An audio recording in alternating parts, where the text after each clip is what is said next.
गलिया ना घूमेला ना धीरज कुमार। ए जी गलिया ना घूमेला ना धीरज भैया, हाथ जोड़ी सबका दुआरी जी। अब की फूला छपर बटन दबैहा हो, भैया धीरज के जीतैहा हो। गलिया ना घूमेला ना धीरज भैया, हाथ जोड़ी सबका दुआरी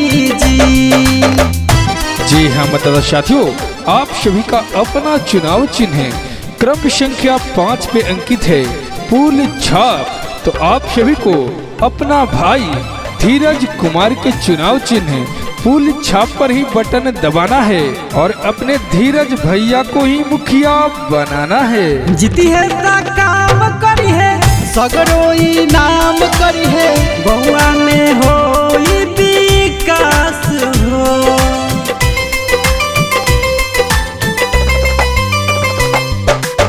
जीती है ता काम करी है, सगरोई नाम करी है, गौआ में हो विकास हो।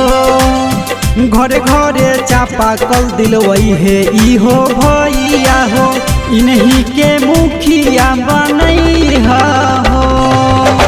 गलिया ना घूमेला ना धीरज भैया, हाथ जोड़ी सबका दुआरी जी।